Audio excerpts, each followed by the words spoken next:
La polizia penitenziaria ha fermato a San Polo di Piave il 30enne rumeno scappato dall'ospedale di Treviso. L'uomo è stato bloccato in gelateria. Un pregiudicato 22enne trevigiano arrestato per estorsione dalla squadra mobile è accusato di aver taglieggiato un coetaneo, determinante l'intervento della madre della vittima. Scontro nel pomeriggio lungo la Feltrina tra Fenere e Alano nel Bellunese, coinvolti un furgone e una bicicletta. Sulla bici due quindicenni, uno è originario di Montebelluna, trasportati in serie condizioni in ospedale. Inchiesta Veneto Banca, il PM di Treviso chiederà il processo solo per l'ex amministratore delegato Vincenzo Consoli, perplessi gli avvocati dei risparmiatori che ora sperano nella Corte d'Appello di Venezia. Rischia di slittare non poco l'inaugurazione del velodromo alle Bandie per le difficoltà economiche dell'impresa che si è aggiudicata l'appalto. Treviso e l'NBA, connubio che si rinnova con una mostra in arrivo tra poco più di un mese in città e che noi vi facciamo rivivere con immagini d'epoca. Il gran caldo di questi giorni ha le ore contate, attesi forti temporali e grandine nel tardo pomeriggio nel Bellunese, nubifragi e frane.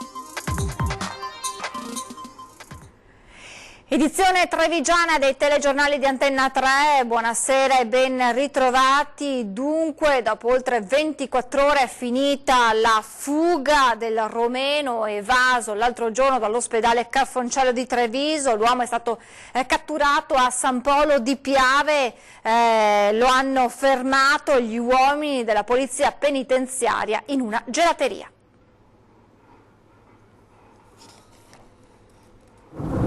Lo hanno catturato a San Polo di Piave. Pericle Puiu, il rumeno evaso la notte scorsa dal reparto di malattie infettive dell'ospedale di Treviso, calandosi con le lenzuola dal terzo piano, si era rifugiato nel paesino dove anni fa viveva. Un'operazione chirurgica, quella degli agenti della polizia penitenziaria, che lo hanno fermato in una gelateria. Una ventina di uomini in tutto che hanno circondato l'area così da impedirgli la fuga. Non avrebbe opposto resistenza facendosi ammanettare dopo quasi 48 ore di ricerche.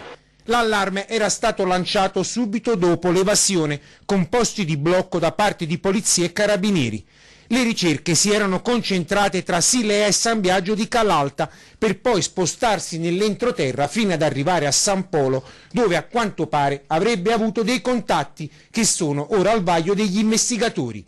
Sta di fatto che nella giornata di ieri qualcuno già lo aveva notato, sembrerebbe in un locale che vende kebab. Mia madre era il kebab, ma non lo sapeva di questa cosa, oggi gliel'ho detto e mi ha detto che ieri era là a mangiare un kebab, ma noi non sapevamo niente, da stamattina abbiamo visto il giornale e stavamo parlando infatti da stamattina, per quello. Quindi tua madre ha visto ieri la persona che cercavano? Non lo sapeva lei, non lo sapeva. Verso che ore erano? Mi ha detto per le 2 di pomeriggio. Dunque notato già ieri all'ora di pranzo, quando invece le ricerche si concentravano in un altro posto della provincia.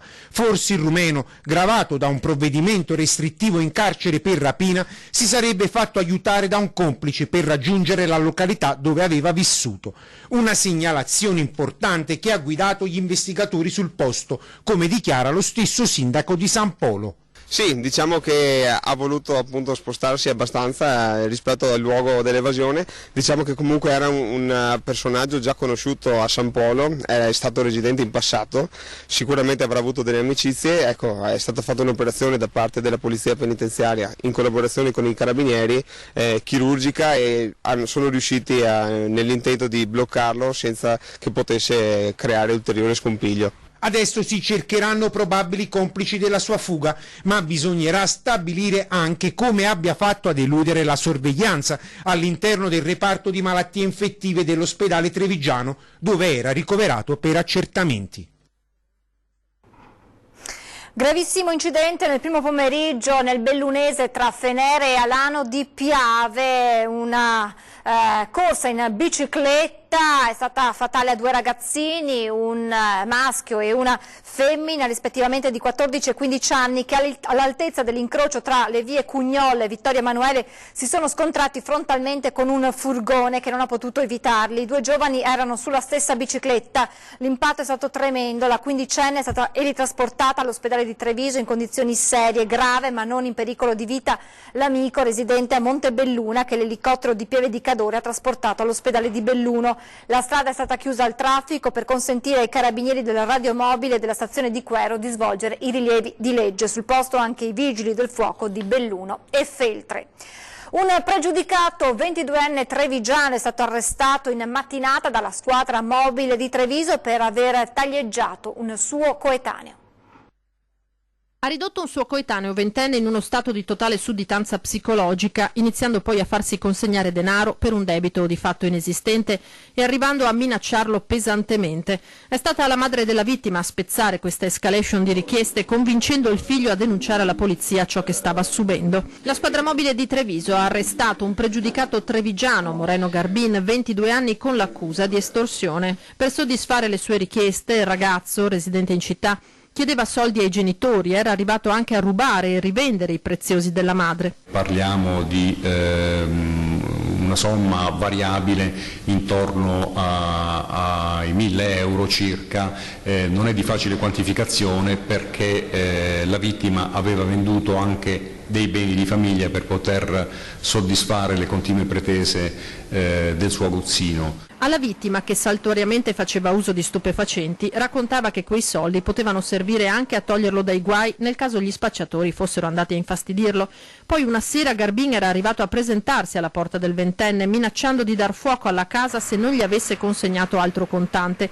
Da lì la madre del giovane ha scoperto tutto. È riuscita a far capire al figlio che per uscire dallo stato di soggezione in cui era costretto dal suo aguzzino doveva collaborare con la Polizia di Stato e grazie a questa spinta psicologica il ragazzo si è rivolto con fiducia agli investigatori della squadra mobile, consentendo l'arresto del malvivente. Il consiglio degli inquirenti a chi si trova in situazioni simili è quello di rivolgersi senza esitazione alla polizia. È l'unico modo per spezzare questa catena e uscire dall'assoggettamento a cui sono sottoposte le vittime di estorsione.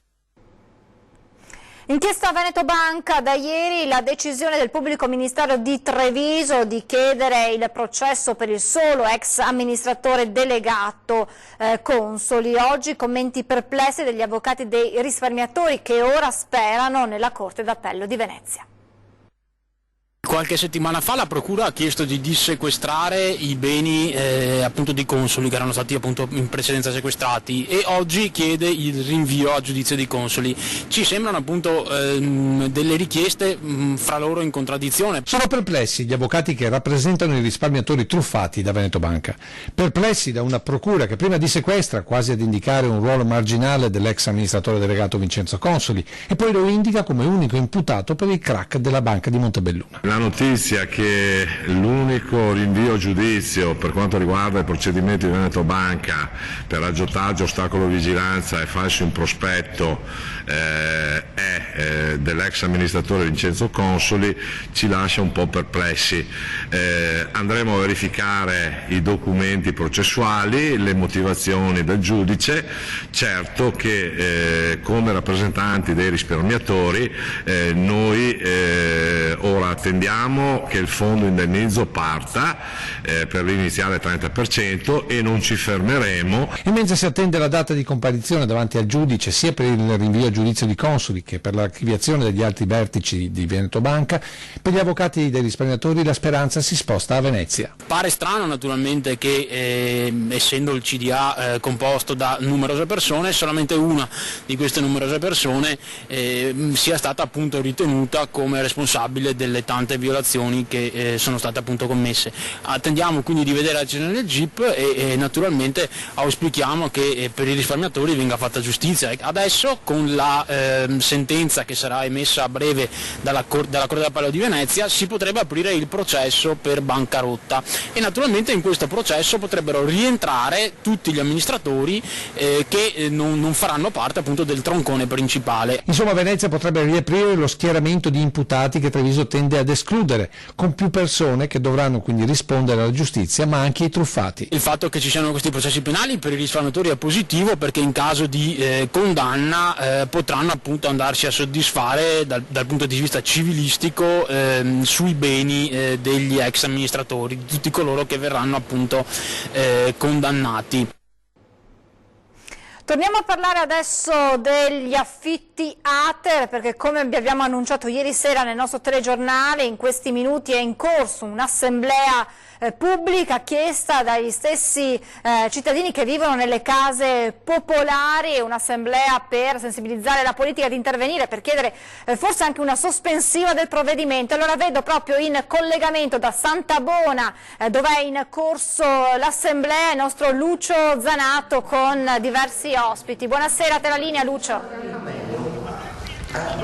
Grazie Francesca, grazie e buonasera a tutti i telespettatori di Antena 3. Come sentite, l'atmosfera qui è molto calda, è appena finita l'assemblea con gli inquilini degli alloggi ATER. Enrico Renostro, uno degli organizzatori, perché avete fatto questa assemblea? In 2 parole. Perché per dar voce appunto a chi abita nei quartieri popolari, per arrivare ad una sospensiva del provvedimento che crea delle ingiustizie sociali che vanno migliorate. Vedo che avete fatto anche una raccolta firme. Abbiamo fatto una raccolta firme cartacea e anche una raccolta firme online che sarà sulla pagina Facebook di Quartieri Vivi Attivi. Bene, adesso invece vediamo un esempio pratico. Ad esempio, nel suo caso, che cosa è successo? Allora, io sono in emergenza abitativa ormai da 7 anni. Il suo ISE? Beh, il mio ISE di quest'anno è di 1.690 euro. E l'aumento? L'aumento è stato di 40 euro. Che per lei è enorme. Zeno Giuliato, siamo già sentiti noi. Secondo lei qual è la soluzione? La soluzione è di attuare quello che il sindaco si è impegnato di attuare questa sera. Bene, allora proprio per questo noi terminiamo il collegamento. Abbiamo con noi Mario Conte, sindaco. Dietro di lei i suoi cittadini, tutti evidentemente arrabbiati. Che cosa dire? Ma hanno ragione ad essere arrabbiati, ovviamente, perché questa legge ha creato delle tensioni e soprattutto sono emersi tanti casi anche di ingiustizia sociale, perché ci sono delle persone che vanno assolutamente tutelate. L'impegno che mi sono preso è quello di continuare a dialogare con la Regione. Domani partirà anche una lettera per chiedere, come diceva anche Enrico Renostro, una sospensiva almeno di 1 anno per poter approfondire bene i temi, perché ci sono delle questioni che vanno approfondite con calma e soprattutto tenendo conto di numerosi casi che stasera sono stati presentati dai cittadini. Quindi 1 anno di sospensiva? Ma almeno 1 anno, perché sicuramente non possiamo pensare di andare a togliere la casa ai nostri anziani piuttosto che triplicare gli affitti. Però c'è anche il tema di scovare i furbetti. I furbetti, questo è un altro tema, questa legge nasceva proprio per stanare i furbetti, però in questo caso qua i penalizzati sono le persone per bene, come purtroppo troppe volte succede in Italia, quindi sono convinto che, vista la disponibilità dell'assessore Lanzarin, troveremo già nei prossimi giorni una soluzione. Grazie, se non ci sono domande, linea allo studio. Grazie a Lucio Zanato e grazie ai suoi ospiti. Adesso parliamo della situazione meteorologica, perché dopo la calura di questi giorni, il caldo alle ore contate, sono già arrivati in alcune zone della Marca i primi temporali. A Vittorio Veneto, vigili del fuoco al lavoro in viale Galileo Galilei per il taglio di una pianta ad alto fusto caduta in mezzo alla strada, ma anche grandinate in A27. Intanto domani e soprattutto domenica la situazione è destinata a peggiorare, con temporali che potranno essere anche di forte intensità e temperature in netto calo. Sentiamo il nostro meteorologo. L'ondata di calore che ha investito un po' tutte le nostre zone, che ha portato i livelli delle temperature a record, quasi 40 gradi in pianura, e questa ondata si sta attenuando perché si attenua il promontorio che ha portato aria calda e l'anticiclone, quindi fa irruzione aria più fresca, più instabile, che però darà vita a qualche temporale. E i cambiamenti saranno più evidenti però da domani, dalla seconda parte. Inizialmente abbiamo infatti domani ancora un cielo sereno, poco nuvoloso, dal pomeriggio un aumento della copertura, della nuvolosità, e in nottata qualche fenomeno. La giornata peggiore sarà domenica, con cielo in prevalenza nuvoloso, molto nuvoloso, coperto, con temporali, precipitazioni a carattere temporalesco che ci potranno interessare per quasi tutta la giornata, quindi con temporali anche di una certa entità, quindi anche le piogge di conseguenza potranno essere di una certa consistenza. Poi ci sarà un miglioramento, naturalmente la settimana prossima proseguirà con una certa variabilità e con temperature più normali. Le temperature, ecco, questo è il lato dolente. Per domani ancora valori minimi intorno ai 23 gradi, 24 gradi, valori massimi ben oltre i 30 gradi, quindi ancora 33-34 gradi. Per domenica ecco un brusco calo delle temperature massime che scenderanno nettamente al di sotto i 30 gradi, 26-27 gradi, e valori minimi intorno ai 21 gradi. poi per lunedì riaumentano, ma ripeto si mantengono su valori normali. I venti saranno deboli di direzione variabile o qualche rinforzo durante i temporali, l'alto Adriatico tende a mosso, è tutto. Rischia di slittare non di poco l'inaugurazione del velodromo alle Bandie, difficoltà economiche dell'impresa che si è aggiudicata l'appalto, impensieriscono il patron Remo Mosole che aveva fatto una promessa ai trevigiani. Ma penso sia preoccupatissimo perché avrà proprio la sfortuna, come andate per strada a un privato su un vigneto, si andava a gonfiavele, ormai eravamo arrivati al culmine, bastava la pista e la stanno costruendo già in Germania e Summa. Trovare una botta così, che l'impresa è andata in crisi totale e ha chiesto il concordato in bianco. Non lo dice apertamente, ma un po' se lo aspettava, e sarà per questo che sul cartellone del cantiere non c'è scritta la data di consegna dell'opera finita, perché a Remo Mosole il mese di agosto non ha mai portato fortuna sin dai tempi delle escavazioni. Dal Pretore Lavalle in poi, se per tutto l'anno le cose funzionano, tra la fine di luglio e gli inizi di agosto è sempre arrivato qualche bastone tra le ruote che ha rallentato il raggiungimento degli obiettivi, e il 2019 non fa eccezione, vista la situazione dell'impresa che sta costruendo il velodromo delle Bandie. Difficoltà di liquidità hanno fermato il cantiere, con grande disappunto del patron che se potesse andrebbe di persona con camion e ruspe a finire l'opera. Perché, sottolinea Remo Mosole, ho preso un impegno con Treviso e il Veneto ed intendo mantenerlo. Ma il velodromo continua perché i soldi non sono stati tutti spesi per questo lavoro, una parte è stati pagati per il lavoro che hanno fatto. L'azienda è andata in crisi e se arriva il commissario continuerà con il contributo a finirlo senza dubbio, ma abbiamo senz'altro 3-4 mesi di ritardi. E il lungo sospiro conferma lo stato d'animo sia dell'imprenditore ma soprattutto dell'appassionato per un complesso destinato a portare nella Marca il ciclismo mondiale. Speriamo che sul governo, sulla regione, sulla provincia, se noi veneti che abbiamo un coraggio di ferro, che continuiamo con il commissario e penso che la roba non resta incompiuta, solo che dispiace perché eravamo in massa entusiasmati di questa cosa, è stata una botta secca. Ieri vi abbiamo fatto sentire le voci dei residenti di San Vitale nel quartiere di Canizzano a Treviso, arrabbiati per la sospensione della corsa dell'autobus 55. Abbiamo raggiunto telefonicamente il presidente di MOM che ci ha spiegato il perché di questa decisione. Abbiamo deciso di dire basta proprio per un discorso di responsabilità. Io so che l'amministrazione sta lavorando per allargare il sedime, quando il sedime stradale sarà allargato noi saremo disponibili a ripresentare la nostra linea. Senza le adeguate condizioni di sicurezza la linea urbana 55, quella che collega Canizzano a Treviso, non verrà riattivata. La strada di San Vitale è troppo stretta, il presidente di MOM, Giacomo Colladon, è categorico, malgrado le proteste dei residenti e la beata raccolta firme. Iorim ha scritto che la prima fermata disponibile è quella del chiesa di Canizzano o cimitero di Canizzano. Colladon racconta dell'episodio, ultimo solo in ordine di tempo, che l'ha spinto a prendere provvedimenti. Il nostro autobus qualche giorno fa ha incrociato un furgone, il furgone è andato giù per il fosso e quindi ha avuto dei problemi. Ma queste cose succedono sistematicamente, quotidianamente, quindi in qualche modo bisogna intervenire, la sicurezza in primis sia degli artisti ma soprattutto dell'utenza. I residenti di San Vitale ai nostri microfoni avevano suggerito all'azienda di trasporti una soluzione. La MOM possiede degli autobus più piccoli, come per esempio il 7 che è elettrico e che ha dimensioni sia in termini di lunghezza che di larghezza più contenute. Anche i mezzi che sono da 9 metri hanno 7-8 centimetri più stretti, non risolve il problema. Quindi c'è un problema oggettivo di sicurezza e quindi di larghezza. Non possiamo più permettere che questa linea sia una linea pericolosa e quindi dobbiamo in certa forza a interromperla. Per quanto riguarda il discorso della scuola bus, quelli ovviamente gialli non abbiamo nessun problema perché sono più piccoli e quindi quelli passeranno tranquillamente. È il momento di fermarci per una brevissima pausa pubblicitaria, tra poco.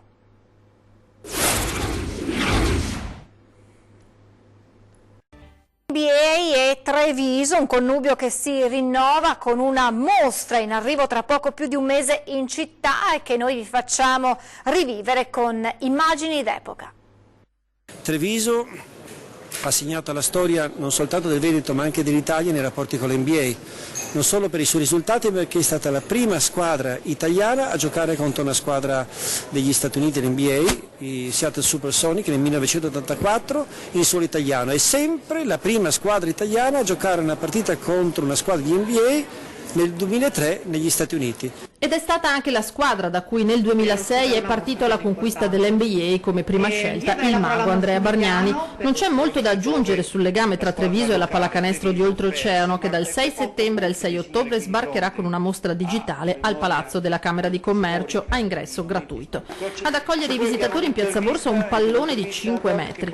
Alla presentazione anche uno che quel 29 agosto 1984 al Palaverde contro i Seattle Supersonics c'era, Paolo Pressacco. Per 3/4 di partita diciamo che ci hanno un po' lasciato giocare, quindi siamo stati abbastanza vicino a loro. Poi nell'ultimo quarto ci hanno fatto vedere cos'è veramente l'NBA. Basket americano che si fa estetica, non a caso ha influenzato mode, gusti, stili di vita. Questo è un anno straordinario per lo sport e avere questa mostra proprio nell'anno in cui il nostro basket torna in Serie A credo che sia fantastico, che possa avvicinare i giovani a quella che è stata la storia. Sì, sarà l'ennesimo passo per dare continuità a quell'avvicinamento alla grande mostra di ottobre che vedrà protagonista il Kunst di Vienna proprio qui nella nostra città. Presentato il ricco programma di eventi per l'agosto ormai alle porte all'ippodromo Sant'Artemio di Treviso. L'agosto all'ippodromo di Treviso anche quest'anno si annuncia ricco di eventi, ad iniziare dalle corse al trotto in notturna, in programma il primo e ultimo venerdì del mese e ogni martedì. Ma il Sant'Artemio non è solo questo. Il luogo comune della Bisca deve sparire, perché questo è un parco sostanzialmente, è un parco dedicato ai cavalli. Così il calendario vede una serie di appuntamenti collaterali per unire lo spettacolo della corsa ippica ad altri eventi che mettano d'accordo tutti i gusti. Offrire uno spettacolo che sia valido, divertente e vario, aperto soprattutto alle famiglie, vorrei vedere gente all'ippodromo che viene e che si diverte. Tra gli eventi il concorso Miss Ippodromo e quello per la miglior salsiccia grigliata, e poi per il 4º anno consecutivo torna lo spettacolo delle mongolfiere. Accanto a questo all'ippodromo anche l'attività assistita con animali, un progetto rivolto sia a persone diversamente abili che non, per migliorare la qualità della vita grazie all'interazione con i cavalli. Il Sant'Artemio si conferma dunque una risorsa importante per la città di Treviso. È un luogo di aggregazione importante che negli anni ha saputo riconvertirsi e non essere più solo un centro scommesse ma anche un luogo dove portare i bambini a conoscere gli animali e dove fare tante attività. Siamo adesso alla nostra pagina dedicata alla provincia di Belluno.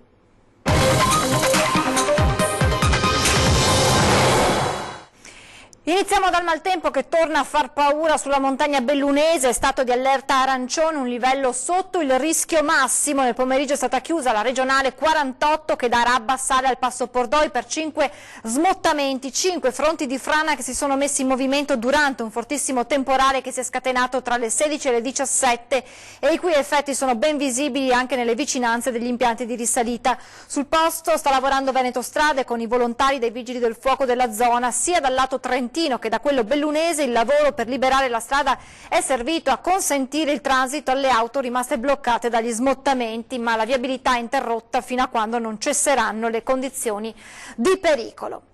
A Feltre l'Ater ha consegnato le chiavi di 9 nuovi alloggi popolari ad altrettante famiglie in graduatoria da anni. Anche in attesa di 2 o 3 anni che ho fatto la domanda e finalmente si realizza un sogno. Insomma. Quanto pagava l'affitto? Io prima pagavo 450. E l'affitto invece attuale? Adesso sono 80 euro. La gioia dei 9 inquilini Ater nel popoloso quartiere del Boscarizza Feltre è indescrivibile, è un sogno che si realizza, una nuova vita per chi fino ad ora ha stretto i denti e ha fatto salti mortali per garantire alla propria famiglia un tetto sotto cui abitare. Sì, con questo intervento di 9 alloggi in realtà noi diamo la possibilità a 9 famiglie del Feltrino di avere una casa. Ricordo che attualmente in graduatoria solo a Feltre ci sono 75 famiglie che stanno ancora aspettando una casa. È la presidente provinciale dell'Ater ad accogliere accogliere i nuovi arrivati in via Colombo. Per me e per il mio bambino qua siamo un po' più libere, anche per lui per camminare, c'è un bel ambiente e anche come soddisfazione per me per andare a lavorare, anche più vicino sul lavoro. Alla cerimonia di consegna delle chiavi degli alloggi sono presenti il vice sindaco di Feltre Alessandro Del Bianco, il consigliere regionale Franco Gidoni e l'assessore regionale al sociale Manuela Lanzarin, che ha illustrato i cardini della nuova legge regionale sugli alloggi popolari, in virtù della quale si stanno adeguando i canoni di locazione.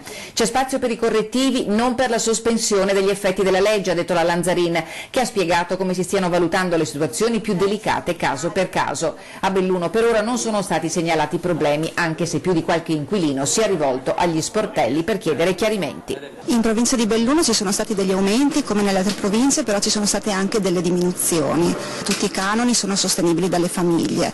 È vero che ci sono persone che percepiscono uno stipendio relativamente basso, però possono far fronte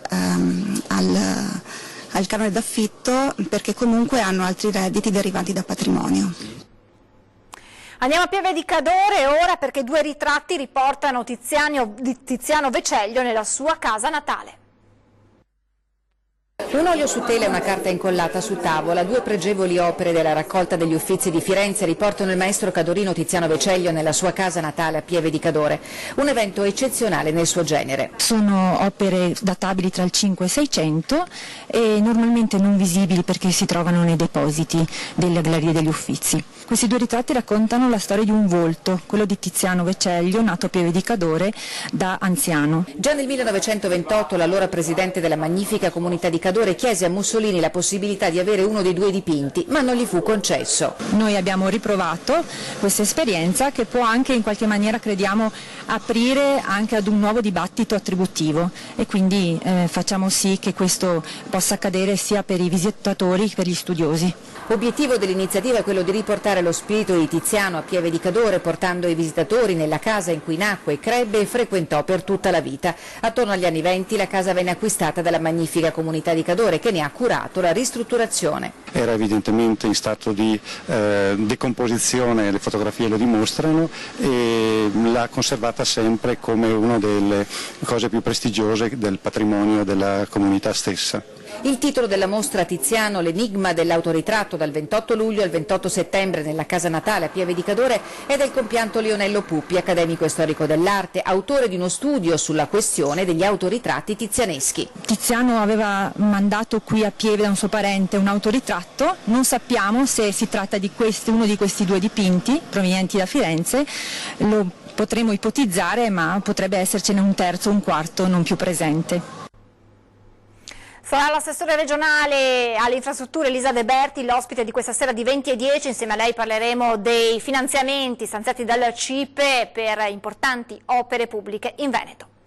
È davvero tutto, ci fermiamo qui con l'edizione trevigiana, adesso previsioni del tempo, grazie per l'attenzione e buon proseguimento di serata.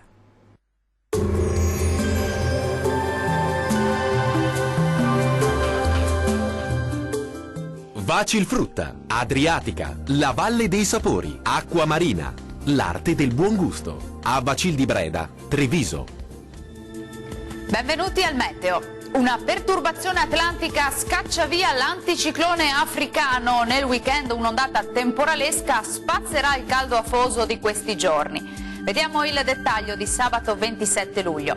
Sul Veneto tempo in rapido peggioramento, in mattinata sarà più stabile, poi col passare delle ore avremo piogge e rovesci via via più diffusi e localmente anche forti. Attenzione a possibili locali grandinate e non si escludono dei nubifragi, specie durante la nottata. Temperature in calo, come detto, con minime tra 20 e 23 gradi, massime comprese invece tra 30 e 34 gradi. Ci spostiamo ora sul Friuli Venezia Giulia, la situazione sarà simile con acquazzoni via via più diffusi sulla nostra regione, localmente anche intensi e accompagnati da grandine. Temperature in decisa diminuzione con minime tra 13 e 16 gradi, massime oscillanti invece tra 22 e 27 gradi. Uno sguardo infine al Trentino Alto Adige, dove il tempo sarà asciutto e stabile al mattino, poi avremo temporali frequenti un po' su tutti i settori. temperature minime tra 18 e 20 gradi, massime in sensibile calo sui 31 gradi circa. Bene, dal meteo di Antenna 3 per ora è tutto. Buon proseguimento in compagnia di Antenna 3.